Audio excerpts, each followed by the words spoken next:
A hipervigilância é um estado de alerta excessivo, um estado, digamos, de uma progressão da ansiedade e do pânico causada por um medo, né? Quase como uma generalização do medo em certo contexto. É um processo psicológico, uma consequência psicológica, muitas vezes de traumas, né? Digamos, ficamos hipervigilantes quando há algo que nos provoca um medo constante. Então, se você tem um trauma, um certo tipo de contexto, lidar com aquele contexto vai te deixar hipervigilante. E estar vigilante é estar atento, hipervigilante, hiperatento, porque tem algo ameaçador no ambiente, no contexto que você está lidando agora, né? Então, o estado de hipervigilância é um estado de alerta excessivo, alerta que que te coloca numa situação de medo, em que você vai apresentar como respostas a fuga, o enfrentamento, a luta ou a paralisação, que são respostas mais primitivas, né, instintivas. Você está diante de um medo fundamental, você é um animal tentando sobreviver num ambiente hostil, frente a uma ameaça, você vai lutar, vai fugir ou vai se paralisar. Nós, em situações difíceis, às vezes lidamos dessa forma, que é como lidamos com medo. E quando falamos de hipervigilância, quer dizer que há situações em que esse medo é tão... O medo da ameaça nos coloca nesse alerta, como se a ameaça estivesse presente e às vezes ela não está. E na maior parte das vezes ela não está, né? Por isso que eu falei que é um estado que pode ser, que nós nos colocamos por via traumática, né? Um trauma pode nos levar, uma situação que foi muito traumatizadora pode nos levar a estar hipervigilantes em contextos parecidos, ou inclusive hipervigilantes de maneira generalizada. Bom, então, o estado de hipervigilância nos leva a duas coisas. Reações emocionais, está instável por causa da ansiedade, você ficar emocionalmente desregulado, com o risco tanto de ter uma crise de raiva como uma crise de choro, ou distorções, e também distorções cognitivas. Pensamentos sobre o medo que faz você racionalizar, justificando que existe uma ameaça. Pode não existir uma ameaça. Você pode distorcer um contexto acreditando que é uma ameaça. Tudo isso leva, e esse é o problema da hipervigilância, a duas possibilidades. Ou evitação, você evitar o contexto e não tentar mais, ou a reações exageradas, descontextualizadas nesse contexto, né? Você exagerar, você ficar, digamos, ter uma crise de tristeza e choro numa situação absolutamente normal, ou ter raiva de algo que não foi motivador o suficiente do ponto de vista da cultura, da sociedade para aquela raiva, né? Para aquela reação. Ou você evitar, fugir, né? Então o problema da hipervigilância é esse. Ações descontextualizadas, relativas ao contexto traumático, ou evitar para sempre aquilo. E nenhuma delas é funcional. Se você tem reações descontextualizadas, isso vai piorar a sua vida. Se você foge de algo e não é capaz, por exemplo, de ter novas relações, ou não é capaz de estar numa situação de trabalho, num contexto que seria importante para a sua vida porque está traumatizado, vai piorar a sua vida. Então, esse estado é comum em traumas e também em transtornos de personalidade. Então, por exemplo, é engraçado isso. Por exemplo, certas pessoas, quando são traumatizadas por pessoas com transtorno de personalidade, elas ficam hipervigilantes. Só que é engraçado, a hipervigilância do trauma, ela é infrequente, ela ocorre de maneiras esparsas. No transtorno de personalidade, ela é quase um estado permanente. As pessoas, porque elas são pessoas que foram... Um transtorno de personalidade é desenvolvido pelo trauma, mas pelo trauma complexo na infância, uma retraumatização ao longo de 10, 15 anos. Isso desenvolve um transtorno de personalidade. Bom, o objetivo desse vídeo é pensar como lidar com a hipervigilância. Eu contextualizei para a gente pensar em como lidar. Porque, por exemplo, se você se traumatizou com um evento específico, com uma relação específica, você quer aprender a lidar com aquilo.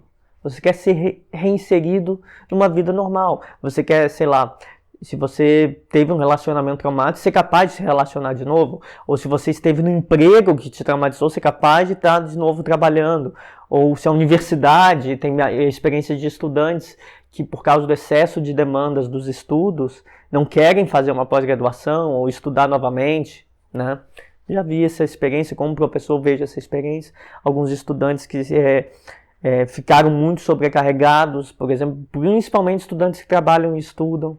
E aí aqui as duas coisas viram ponto de trauma, eles acabam tendo que optar por um ou por outro. Como eles têm que trabalhar, eles vão trabalhar e não resolvem não mais estudar, né? Ou pessoas que já passaram, sei lá, por um acidente e não conseguem fazer mais as coisas relacionadas ao acidente, por medo. Nós queremos aprender a lidar. Então, como lidar? Primeiro, reconhecer o gatilho. Reconhecer o gatilho que te leva a começar a ficar ansioso. Primeiro você começa a ficar ansioso, você começa a ter reações corporais. Então é importante que você entenda seu corpo. Quando você está com taquicardia, esquentando, suando, então você está sendo exposto ao gatilho. Porque muitas vezes a gente não sabe muito bem qual é o gatilho. E aí a gente começa a sentir corporalmente ele. Então, reconheça os gatilhos. Qual é um dos meios? Se você já sabe qual foi o evento traumático, você entende aquilo, entender qual é a relação. Se for numa relação, qual é o conteúdo dessa relação, se é uma relação íntima, se é uma relação de amizade, se é uma relação de trabalho, relação familiar. E entender seu corpo. A situação que começa a te esquentar, ou te deixar nervoso, ou te deixar suando, ou te deixar agitado, né? Então tenha atenção ao seguinte: qual a situação que leva a sensações? Isso ajuda a você identificar. Identificar ajuda a lidar. Você pode só estar ficando nervoso ou estressado, ou estar ficando triste, eu estou muito triste, eu não sei porquê.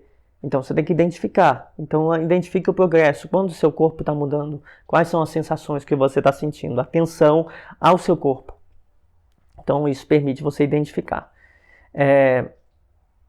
Você pode, então, seguido a isso, ao identificar, relacionar o contexto e a emoção que surge nesse contexto. Você fica triste nesse contexto ou fica com raiva? Ou fica com medo? O que te faz? O que te faz ficar hiperalerta? É porque você está triste demais e está com medo de ficar mais triste, né? Qual é o pensamento que você tem nesse contexto? Algo de errado vai acontecer. Estou com uma sensação ruim. As pessoas às vezes dizem isso, coisas como estou com um pressentimento de que algo muito ruim vai acontecer. E ficam agitadas, ou ficam abaladas, sem ter acontecido nada. Então, entender a relação entre o contexto e a emoção que ela provoca, o pensamento que ela provoca, ajuda. Ajuda você saber que aquilo é um sentimento deslocado. Você se sente até mais aliviado. Nossa, isso é porque eu ainda estou traumatizado com essa situação. Com o tempo vai passar. Te ajuda a dar conforto, esse entendimento. Mas o que a gente quer não é só reconhecer o gatilho e entender com a relação entre contexto e emoções, contextos e pensamentos, mas não se guiar por medos. E nisso é importante que nós tenhamos informações sobre o que nós estamos fazendo. Por exemplo, se você tem medo de uma nova relação, busque informações sobre a pessoa. Não entre numa relação muito rápido. Se informe sobre a pessoa, conheça pessoas próximas. Essa pessoa. Informações ajudam a você entender as diferenças dessa relação para outras relações traumáticas. Então, mais informações ajudam. Ou se você, por exemplo, tem medo. Isso acontece muito com pessoas que têm traumas não traumas complexos, que vêm de relações, mas traumas mais simples, de uma coisa, de um evento específico. Por exemplo, pessoas que foram assaltadas em determinado lugar e não conseguem mais passar por ali, né? Talvez ir com alguém, talvez, ou por exemplo, o pior caso é quando você não vai em lugares similares. Por exemplo, uma pessoa foi assaltada numa praia, só que era uma praia vazia. Aí a pessoa não consegue mais ir à praia, mesmo que esteja cheia, por hipervigilância. Ela fica agitada, começa a suar, começa a achar que a qualquer momento vai ser assaltada. Então busque informações sobre o local. Ele é movimentado? Então eu posso ir. Tem segurança no lugar? Tem. Então eu não tenho motivo para ter medo. Eu vou sozinho ou vou com amigos? Eu vou com amigos que são fonte de segurança. Então as informações ajudam a comprar um medo. Senão você pode simplesmente estar com medo. Não vou na praia porque eu fui assaltado, que eu não fui na praia, não sei aonde. Mas não sei aonde tinha. Qual informação você tinha? Não tinha uma segurança. Então busca informações. Vale para lugares, vale para pessoas. Né? Informações ajudam a contrapor com fatos os seus medos, né? Opor os medos aos fatos. Então, as evidências vão ser modos de enfrentamento das suas crenças e das suas emoções, dos seus pensamentos ruins, antecipatórios, que vai dar tudo errado, as suas emoções, né?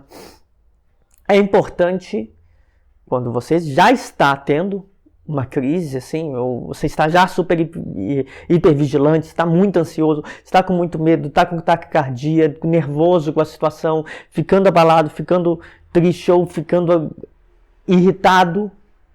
Ou seja, você percebeu uma mudança emocional, não reagir.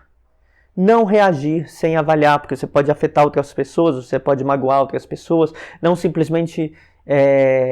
Por exemplo, principalmente quando é em relacionamentos. Uma pessoa, sei lá, que passou por um relacionamento abusivo, volta a ter um novo relacionamento. Aí começa a ficar irritada, nervosa e não entende direito o porquê. Se afaste, avise, olha, eu estou com problema, eu estou com dificuldades, hoje eu não estou bem. Se a pessoa já conhece o motivo, você explique por causa disso, eu preciso me afastar e pensar. Faça isso. Não reaja, porque você pode estar sendo injusta com uma pessoa que te quer bem. Por exemplo, uma pessoa legal, um novo relacionamento legal com você, uma pessoa legal com você, e você está com medo, vendo coisas que não estão acontecendo, hipervigilantes, com medo de ser maltratada, e por isso reage de uma maneira injusta com essa pessoa. É isso que a gente não quer fazer. Então, ao invés de reagir, eu falei antes, busque informações antes de reagir, antes de agir. Então não reaja, não haja, não tome decisões definitivas, sem se afastar e pensar. Se afaste e pense. É sobre um relacionamento? Se afaste e pense. É sobre uma decisão de carreira e aquela carreira já teve um cargo, uma profissão que te fez mal? Se afaste e pense. Dê o tempo para pensar. Se você precisa de tempo para avaliar situações. Se você sofre de hipervigilância, você está sempre alerta, sempre com medo, você precisa de tempo para avaliar, tempo para fazer aquilo que eu falei antes. Buscar informações. Então, o contexto pode ser diferente. Nem todo lugar de trabalho é igual, nem toda religião é igual, nem todo relacionamento é igual, nem toda família é igual. Tem pessoas que podem estar absolutamente normais, mas a experiência de constituir uma família, porque elas tiveram uma família conflituosa, se torna conflituosa. Mas nem toda família é igual. Busca informações sobre outras famílias, sobre outros contextos, como criar filhos, informações. Mas para isso, se afaste, tempo, botar a cabeça no lugar para não reagir. E a gente sabe, com o tempo para avaliar, a gente não acaba falando besteira ou tomando decisões precipitadas, terminando relacionamentos, largando empregos ou fazendo coisas simplesmente porque estamos ativados e nervosos. Algumas coisas, práticas cotidianas, podem ajudar para diminuir o estado de hipervigilância. E é bom que a gente tenhamos essas práticas inseridas no nosso cotidiano. É quase como fazer um contraponto. Se a gente fica hipervigilante com alguma frequência, adote práticas que te acalmam com alguma frequência. Então, práticas vão te fazer se sentir funcional. Sei lá, eu me sinto bem de quando eu disciplino minha vida, que eu tenho muita coisa para fazer e às vezes eu me desorganizo. Muita coisa da universidade, muita coisa para estudar, artigo para escrever, vídeo para gravar.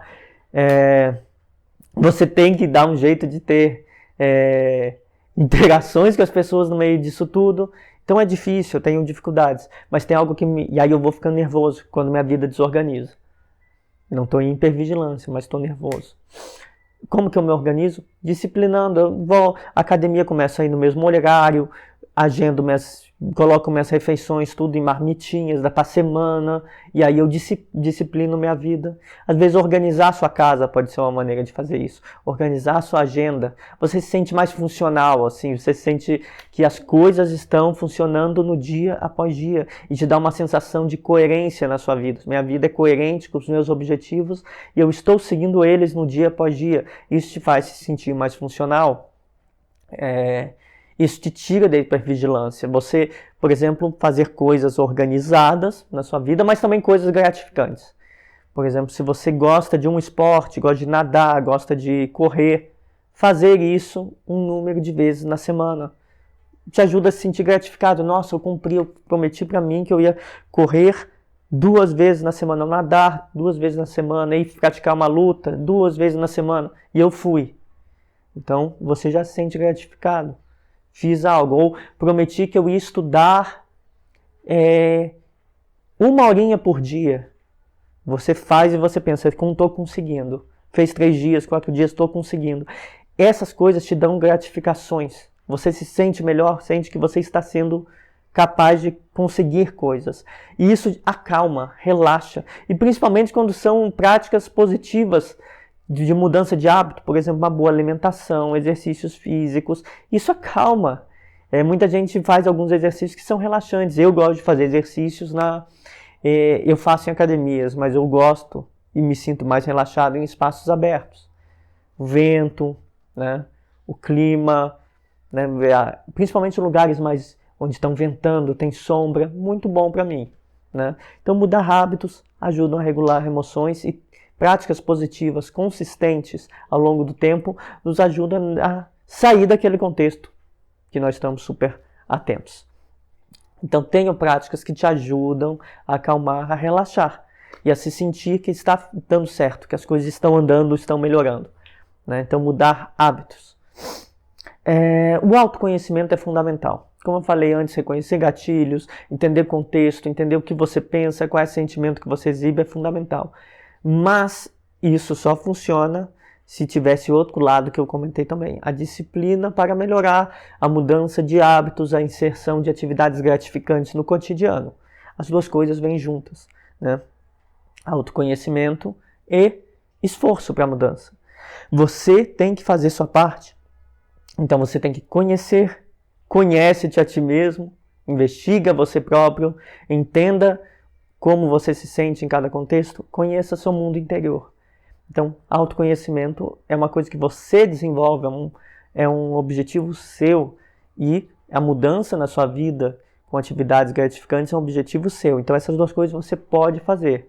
Mas você pode precisar de ajuda especializada para te apoiar nesse processo. Você pode precisar de um psicólogo.